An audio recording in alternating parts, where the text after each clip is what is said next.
ಯಾರು ಹೇಳಕ್ಕೆ ಬರುತ್ತೆ? ನಾವು ಇನ್ನು ಹಿರಿಯ ಶಾಸಕರು ಪಾರ್ಟಿಗೆ ಸೇರಿಸ್ಕೋಬೇಕಾದ್ರೆ ಸರ್ಕಾರ ಬಂದಂಥ ಸಂದರ್ಭದಲ್ಲಿ ನಿಮ್ಮ ಸಚಿವರು ಮಾಡ್ತೀನಿ ಅನ್ನೋ ಭರವಸೆ ಕೊಟ್ಟಿದ್ರು. ಕೇವಲ ಭರವಸೆಯಾಗಿ ಉಳಿತಾ ಅಂತ? ಇಲ್ಲ, ನನಗೇನು ಆ ಥರ ಭರವಸೆ ಕೊಟ್ಟಿರಲಿಲ್ಲ.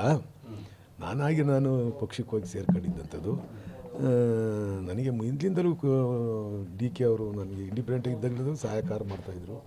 ಅದಕ್ಕೆ ನಾನು ಅವ್ರಿಗೆ ಅವಕಾಶ ಸಿಗೋದಾದರೆ ಪಕ್ಷಕ್ಕೆ ಹೋಗೋಣ ಅಂತ ಹೋಗಿದ್ದಷ್ಟೇ. ನಾನು ಇವತ್ತು ಡೆಲ್ಲಿಗೆ ಹೋಗ್ತಾಯಿದ್ದೀನಿ, ಸುಮ್ಮನೆ ಹೋಗ್ತಾಯಿದ್ದೀನಿ ಅಷ್ಟೇ. ಎಲ್ಲರೂ ಕುಣಿತಾರಲ್ಲ ಅಂತ ನಾನು ಕುಣಿಯೋದಷ್ಟೇ. ಏನಾಗುತ್ತೋ ಗೊತ್ತಿಲ್ಲ, ಗೊತ್ತಿಲ್ಲ. ಹೋಗ್ತಾ ಇದ್ದೀವಿ ನಾವೊಂದು 3-4 ಜನ ಹೋಗ್ತೀವಿ. ಯಾರ್ಯಾರು ತುಮಕೂರಾಗ ಯಾರೂ ಇಲ್ಲ. ಯಾರು ಹಳೆ ಸ್ನೇಹಿತರು ಇಲ್ಲ, ಗೊತ್ತಿಲ್ಲ ಅವ್ರು ಯಾರು ಬರ್ತಾರೆ ಅಂತ ಗೊತ್ತಿಲ್ಲ. ನಾನು ಟಿಕೆಟ್ ಬುಕ್ ಮಾಡೋಕೆ ಹೇಳಿದ್ದೀನಿ ಅಷ್ಟೇ, ಕಾಂತರಾಜ್ಗೆ ಹೇಳಿದ್ದೀನಿ ಅಷ್ಟೇ. ಗೊತ್ತಿಲ್ಲ ಅವ್ನು ಎಷ್ಟೊತ್ತಿ ಮಾಡಿ ಗೊತ್ತಿಲ್ಲ. ಹೋಗೋಣ, ನೋಡೋಣ ಯಾರ್ಯಾರು ಸಿಗ್ತಾರೋ ಅವ್ರನ್ನ ಭೇಟಿ ಮಾಡೋದು. ನಾವು ಹಿಂದಾಲೆ ಒಂದು ಸರಿ ಹೋಗಿದ್ದು, ಅಲ್ಲಿ ರಾಹುಲ್ ಗಾಂಧಿ ಭೇಟಿ ಮಾಡೋಕ್ಕೆ ಟ್ರೈ ಮಾಡ್ದೆ. 3-4 ದಿವಸ ಇದ್ದು ಮಾಡೋಕ್ಕಾಗಲಿಲ್ಲ. ಆಮೇಲೆ ಖರ್ಗೆ ಅವರೊಬ್ಬರು ಸಿಕ್ಕಿದ್ರು, ಖರ್ಗೆ ಅವ್ರನ್ನ ಮಾತಾಡ್ಸ್ಕೊಂಬಂದಿದ್ದು ಅಷ್ಟೇ. ಇದು ಮಿಕ್ಕಿದರೆ ಯಾರೂ ಸಿಕ್ಕಿರಲಿಲ್ಲ.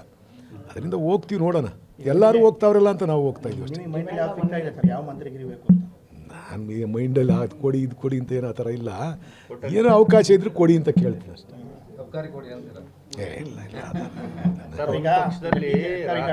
ಸಚಿವ ಸ್ಥಾನ ಸಿಗ್ಲಿಲ್ಲ ಅಂತಂದ್ರೆ ನಿಮ್ಮನ್ನ ರಾಜಕೀಯ ಕಾರ್ಯದರ್ಶಿಯಾಗಿ ಮಾಡ್ತೀನಿ ಅನ್ನೋ ಒಂದು ಭರವಸೆ ಡಿ ಕೆ ಶಿವಕುಮಾರ್ ಕೊಟ್ಟಿದ್ದಾರೆ ಅನ್ನೋ ಮಾತುಗಳು ಕೇಳಿ ಎಲ್ಲ ಸುಳ್ಳು. ಈಗ DCM 4 ಮಾಡಬೇಕು ಅಂತ ಇದ್ದಾರೆ, ಅದು ಸರಿನಾ ಹೆಂಗೆ ಸರ್? ಏನಂತ ನಿಮ್ಮ ಅಭಿಪ್ರಾಯ? ಗೊತ್ತಿಲ್ಲ ನನಗೆ, ಅದ್ರ ಬಗ್ಗೆ ಏನು ಐಡಿಯಾ ಇಲ್ಲ. ನಾವಲ್ಲೂ ಚರ್ಚೆ ಆಗಿಲ್ಲ ಅದ್ರ ಬಗ್ಗೆ. ಮಾಡಬೇಕು DCM ಇಲ್ಲ, ಅದ್ರ ಬಗ್ಗೆ ಚರ್ಚೆನೇ ಆಗಿಲ್ಲ. ಸರ್, ಎಲ್ಲ ಒಂದ್ ಕಡೆ ಕಾಂಗ್ರೆಸ್ ಪಕ್ಷಕ್ಕೆ ದಲಿತ ಓಟ್ ಹಾಕಿದ್ದು ದಲಿತರನ್ನ ಮುಖ್ಯಮಂತ್ರಿ ಮಾಡಲಿ ಅನ್ನೋ ಒಂದು ಉದ್ದೇಶಕ್ಕೋಸ್ಕರ, ವೋಟ್ ಬ್ಯಾಂಕ್ಗೋಸ್ಕರನೇ ಕಾಂಗ್ರೆಸ್ ದಲಿತರ ಓಟ್ಗಳನ್ನ ಬಳಸ್ಕೊಂತ ಯಾಕೆ ಅವರಿಗೆ ಉನ್ನತ ಸ್ಥಾನ ಕೊಡೋದ್ರಲ್ಲಿ ಎಲ್ಲ ಒಂದ್ ಕಡೆ ಹಿಂದೇಟ್ ಆಗ್ತು ಅಂತ? ಹೋಮ್ ಮಿನಿಸ್ಟ್ರಿಗಿಂತ ಉನ್ನತ ಸ್ಥಾನ ಇನ್ಯಾವುದೈತೆ? ಸಮಾಜ ಕಲ್ಯಾಣಕ್ಕಿಂತ ಉನ್ನತ ಸ್ಥಾನ ಐತೆ. ಅವಕಾಶಗಳು ಬಂದಾಗ ಅವರಿಗೆ 100% ಆಗ್ತವೆ. ಅದರಿಂದ ಆಗಲಿಲ್ಲ ದಲಿತರಿಗೆ ಅನ್ನೋದು ಏನೋ ಅಂತ ಇದಲ್ಲ.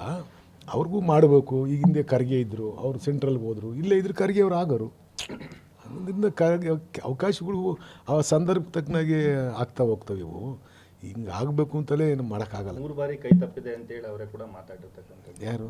ಪರಮೇಶ್ವರ್ ಆಗಬೇಕಾಯ್ತು. ಪರಮೇಶ್ವರು ನಾವು ಅಂದ್ಕೊಂಡಿದ್ದು ಆಗ್ತಾರೇನೋ ಅಂತ ಹೇಳ್ಬಿಟ್ಟು ಬೇಕಾಯ್ತು.